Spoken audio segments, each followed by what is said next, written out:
Hello guys, कैसे हैं आप सब। होप आप सब बहुत अच्छे होंगे। तो आज हम पढ़ेंगे संधि के बारे में। संधि क्या है? संधि ग्रामर का बड़ा ही एक इम्पोर्टेंट टॉपिक है। आज हम उसी के बारे में पढ़ेंगे कि संधि क्या है। तो संधि क्या है? संधि जो है वो कह रहा है कि दो वर्णों के मेल से होने वाले विकार को संधि कहा जाता है। इसमें दो शब्द हैं, पहला है वर्ण और दूसरा है विकार।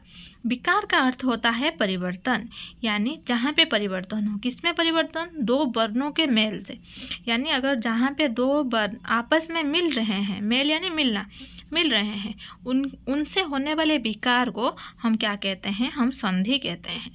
यानी अगर दो शब्द आपस में मिल रहे हैं और उनमें उस मिलने के बाद उसमें किसी भी प्रकार के परिवर्तन हो रहा है, उसको संधि कहेंगे।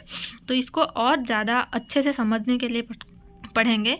दो शब्द या पद जब एक दूसरे के पास होते हैं तब उच्चारण की सुविधा के लिए पहले शब्द के अंतिम वर्ण और दूसरे शब्द के प्रथम वर्ण आपस में मिलकर विकार उत्पन्न करते हैं। इसको याद रखना, पहले शब्द के अंतिम वर्ण और दूसरे शब्द के प्रथम वर्ण आपस में मिलकर क्या करते हैं? विकार या परिवर्तन करते हैं।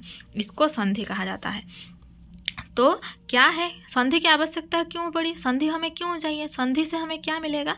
तो वो कह रहा है हमें क्या है, जब दो शब्द या पद जब एक साथ एक दूसरे के पास होते हैं तब उच्चारण की सुविधा के लिए हमें क्या करते हैं? पहले शब्द के अंतिम वर्ण को और दूसरे शब्द के प्रथम वर्ण को आपस में मिलाकर उसमें परिवर्तन लाते हैं। उसको हम क्या कहते हैं? उसको हम संधि कहते हैं। तो संधि यही है। तो संधि विच्छेद क्या है? जब हम इस मिलावट को समझकर वर्णों को अलग करते हैं तो उसको संधि विच्छेद कहते हैं। तो संधि और संधि विच्छेद में ही परिवर्तन है। संधि किसे कहेंगे? संधि यानी जहाँ पे दो शब्दों को हम आपस में मिला लेंगे उसको हम संधि कहेंगे। जहाँ पर दो वर्णों को आपस में अलग कर देंगे तो उनको संधि विच्छेद कहेंगे। उदाहरण के तौर पर ये देखिए, ये आपके लिए एक उदाहरण दिया गया है। यहाँ पे दो पद लिखे गए हैं, यदि प्लस अपि। यदि और अपि मिलके क्या हुआ? अद्यापि। यदि जो है उसका अंतिम वर्ण क्या है? दो में किसकी मात्रा है? छोटी की मात्रा है, तो छोटी की मात्रा उसका अंतिम वर्ण है।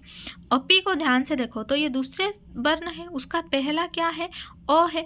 तो इसका जो है छोटी ई और इसका अ आपस में मिलके यहाँ पे क्या बन गया? आ बन गया। देखिए यहाँ पे आ की मात्रा लगी है, दो में आ की मात्रा लगी है यद्यपि में, तो यद्यपि बन गया। तो इसमें परिवर्तन हुआ, ये परिवर्तन को हम संधि कहेंगे। और एक उदाहरण देखिए, उत प्लस नति। उत ध्यान से देखिए, उत में तो में इसका अंतिम वर्ण क्या है? तो में हलंत है तो, और इसका पहला वर्ण क्या है? नौ। तो और नौ बन के क्या बन गया? नौ बन गया।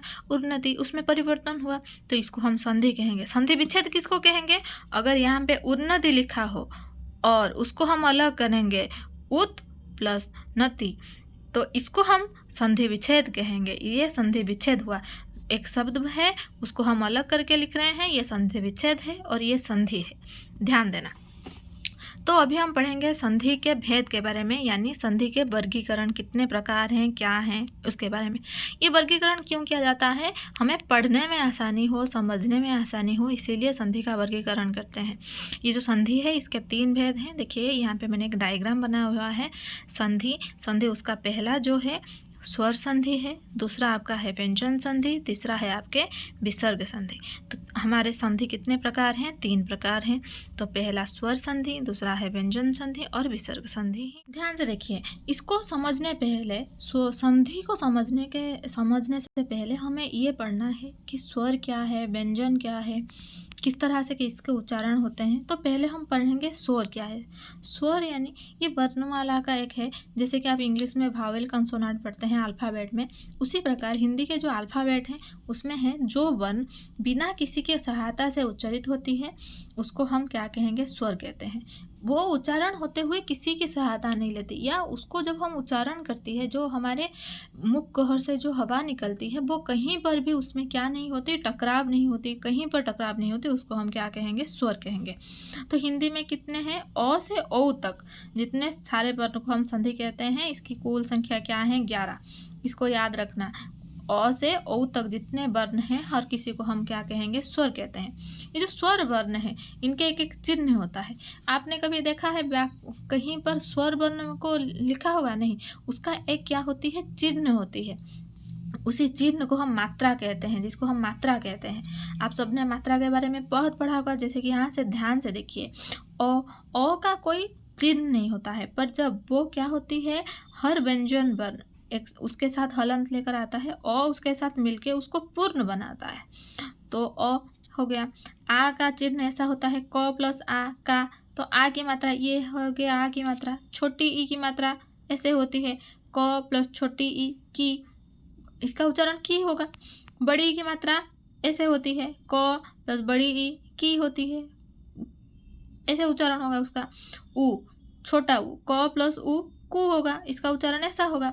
बड़ा उ कैसे होगा, क प्लस उ कु ऐसा होगा। रू, क प्लस रू क्रू।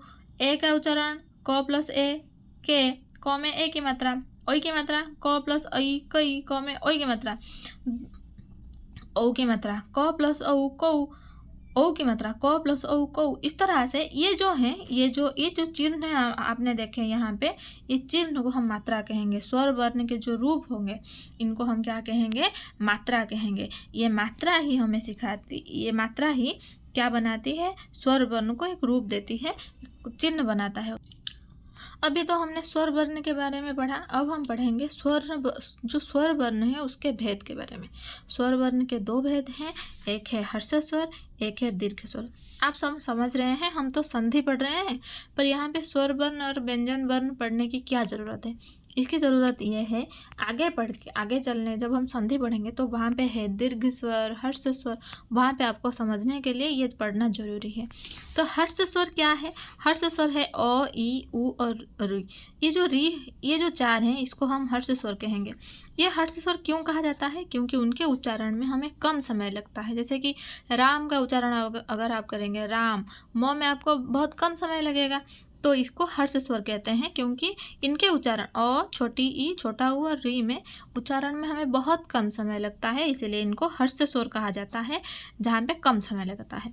दीर्घ स्वर किसे कहेंगे? जहाँ पे हमें बहुत ज़्यादा समय लग रहा है, यानी जैसे कि आ, बड़ी ई, बड़ा उ, ए, ओई, ओ, इनमें हमें बहुत ज़्यादा समय लगेंगे उच्चारण के लिए। वही राम का उदाहरण ले लो, राम, र में आ की मात्रा, राम का उच्चारण अगर होगा राम, र में आ की मात्रा मो, रा का उच्चारण करते हुए हमें जितना समय लगेगा, मो का उच्चारण करते हुए कम समय लगेगा। राम, र में आ की मात्रा है, ये जो आ की मात्रा है इसे क्या बनाती है? दीर्घ स्वर बनाती है।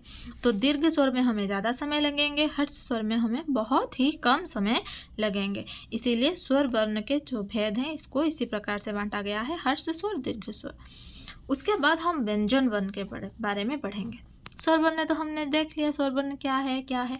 अब व्यंजन वर्ण के बारे में पढ़ेंगे। व्यंजन वर्ण क्या है? जो वर्ण स्वर वर्ण की सहायता से उत्पन्न हो या स्वर वर्ण की सहायता से उच्चारित हो, उसको उच्चारण करने के लिए हमें किसकी जरूरत है? स्वर की। जैसे कि हमने वहाँ पे पढ़ा था क प्लस अ, क्या बन गया?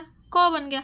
तो क का उच्चारण हम कैसे करेंगे? इस तरह से करेंगे, क प्लस अ क। तो इसमें क्या है? क के साथ अ भी मिला हुआ है, तो ये क अगर उच्चारित होगा तो किसके सहायता उच्चारित होगा? अ के सहायता से। तो अ क्या है? एक स्वर वर्ण है।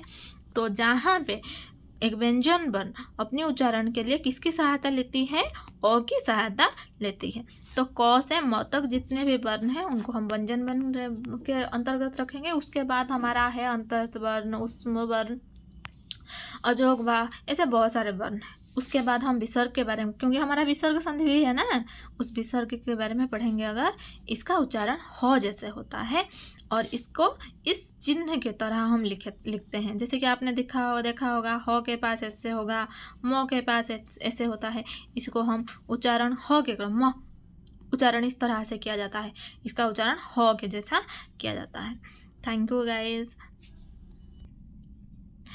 You guys.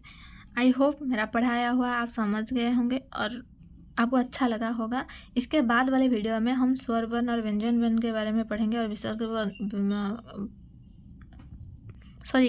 स्वर संधि, व्यंजन संधि और विसर्ग संधि के बारे में अगले वीडियो में हम पढ़ेंगे।